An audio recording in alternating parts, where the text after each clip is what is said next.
welcome to another video, and welcome to the recap video for the Thomas Hardy read along and the recap for A Pair of Blue Eyes, which is the book that we read in August. So if you don't know what's going on, we're reading all of Thomas Hardy's books in publication order, and every month I'm doing a recap video of what the reading experience was like for everyone who has been joining in on the read along. People either send me messages or I pilfer their comments from Discord to create these videos. So it's not really a review of what I thought, although I will tell you what I thought, but it's just a kind of recap of, yeah, the reading experience. I did intend to post this video because we read A Pair of Blue Eyes in August. I did intend to post this video closer to August, but I didn't have time to film. And then I did film, and the video was just awful. Like, the quality was terrible. The visuals, the sound, just me. I was ill. I was distracted. My voice was going. It was terrible. And I edited it and I uploaded it, and I thought, I can't make this live. This is absolutely terrible. So I binged that video and then didn't have time to film another one. But now I've finally had time to sit down and think about it a little bit more, so I can give you a little bit of a recap. This is the third Thomas Hardy book that we have read in the read along so far, and I think that everybody found the first book, Desperate Remedies, to be very plot heavy, and the second book, Under the Greenwood Tree, to be very vibes heavy. So this third book, I think what we're actually getting with A Pair of Blue Eyes is a mixture of those two. It does have a lot of plot, it does have great characters, but it also has a lot of vibes as well, a lot of nature vibes that we're starting to get used to with Hardy now, I think. I will just give you a very quick summary of the plot, because if you haven't read the book and you're using this as a bit of a taster to find out what kind of book you might get into or the kind of reading experience you might have, A Pair of Blue Eyes is essentially about a young woman called Elfriede Swancourt. Her father is the rector of a local church, and she's led quite a sheltered life. She is, I think, about 19 years old. Oh, I've forgotten now. I think she's about that age, but she's very young, and she's also quite naive. She's led a very sheltered life. She just lives with her dad in this very small village and doesn't really get out much. And a young man arrives by the name of Stephen Smith. He is an assistant to an architect, and he is also quite naive. He's quite young, he's quite naive, he hasn't really seen much of the world, but when we get introduced to him, he seems to be quite an up-and-coming young man. He's trying to kind of push himself up the social ladder. Elfriede is, not at the top of the social ladder, but not at the bottom, somewhere in the middle, shall we say.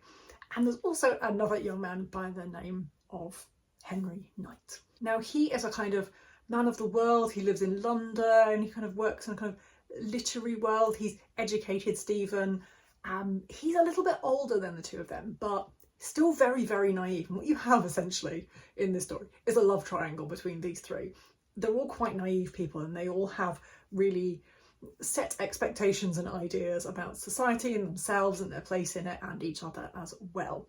And that's essentially the story that you have with this, but as it's Hardy, with some beautiful nature writing and some commentary on different social aspects. There was a really great comment on Discord made by Dave, who said that the men in this book, including not just Stephen and Knight, but also including Elfriede's father, they do have this very fixed idea about the kind of person that they think Elfriede is, or the kind of person that they think she should be. And this is really interesting to see if you've read other Hardy novels, because he really does continue to play with this idea throughout his novels. And it really kind of starts here, this idea that people have expectations of women, and the way that kind of women respond to those expectations, and the way that women think about what's wanted of them, and whether they agree with it or disagree with it, or just try to please everyone, as Elfriede kind of does to some extent in this novel. And I thought that was a really interesting point to make. It's also really clear in this novel that one of the things that Hardy was doing was pointing out the double standards that women have to live up to, the way they're expected to be just completely contradictory things. And this is something that we see through so many Hardy novels, but it's really, a lot of people started to notice this in his third novel. I think a lot of people have read some of the novels out of sequence, but when you start to read them in publication order, you really see it start to come out in A Pair of Blue Eyes. One thing that I hadn't noticed in the couple of times that I'd read this book before, but Ginny pointed out in our Discord chat, was that the two main guys in this book, Knight and Stephen Smith, could really be seen to represent Hardy. I thought this was such a great insight, because I'd never really thought of this before, that actually you've got a young man who's an architect, and Hardy was an architect, and then you've got another man who's kind of in the literary world, and Hardy was, at this point when he was writing this book, really trying to move into that world. And perhaps we see some of Hardy in that, kind of him trying to explore this tension between the kind of old him and where he wanted to be, and how he kind of maybe saw himself. And the fact that both of these young men, although one of them is a bit older, but the fact that they're both quite young, quite naive, I wonder actually how much of Hardy he wrote into those characters, how much of himself. And I just thought it was such a really interesting insight. I'd never noticed it before, never really thought of it. I think a lot of people saw in this book a lot of themes that they could highlight if they had read Tess of the D'Urbervilles and Jude the Obscure. Those are the really big Hardy novels that I think a lot of people have read, and people really started to pick out some of the themes being present in A Pair of Blue Eyes, whereas they hadn't really, to a very great extent, been in Desperate Remedies and Under the Greenwood Tree.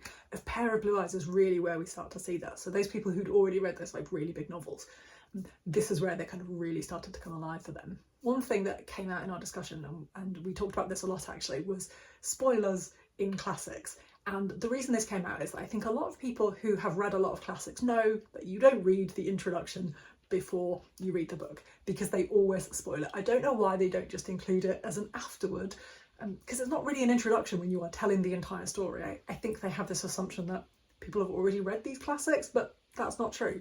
So everyone, I think, knows, or I'm now warning you, don't read the introductions to a classic. One thing that somebody experienced with this particular novel was a explanatory note, and I can't remember actually if it was a footnote or an endnote, but either way it was an explanatory note which ruined the end of the book. Actually told you the big twist, the big thing that happens at the end of the book, which I'm obviously not going to tell you because it's a huge spoiler.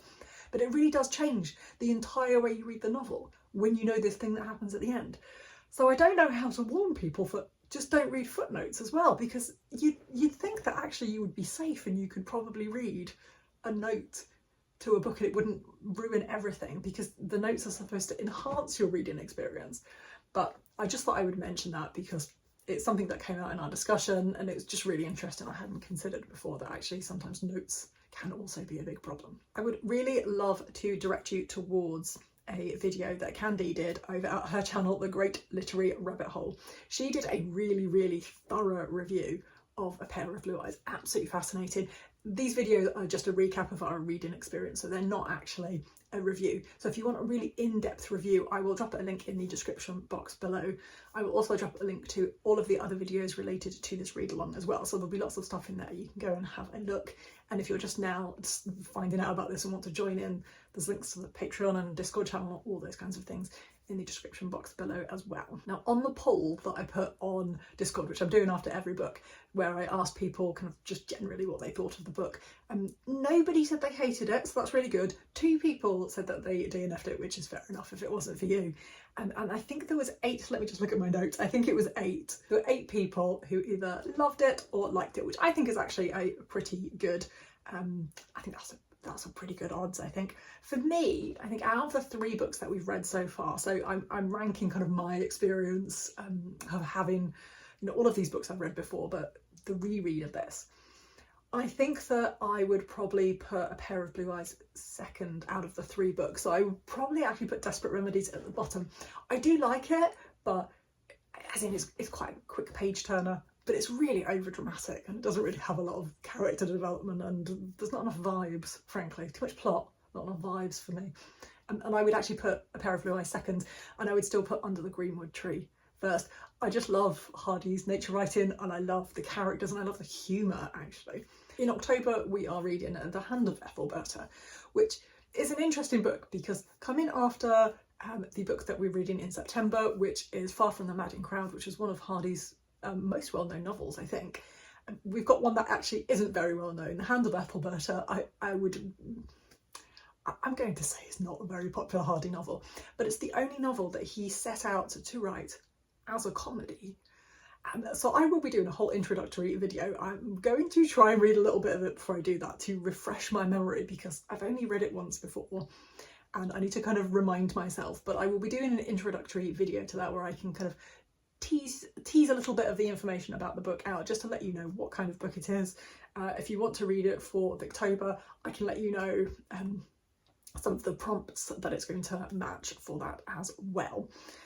It's a really good book. I have a vague memory of really liking it. I don't remember a huge amount about about it. Didn't stick with me, so that's probably why, you know, it's not one of Hardy's most popular and famous books. But anyway, we will be reading that in October, so I will be coming out with an introductory video to that very, very soon. All that remains for me to say is thank you so much for watching. Thank you so much for taking part in the read along. If you are, links to everything will be in the description box below, and I will see you very soon in another video. Thank you for watching.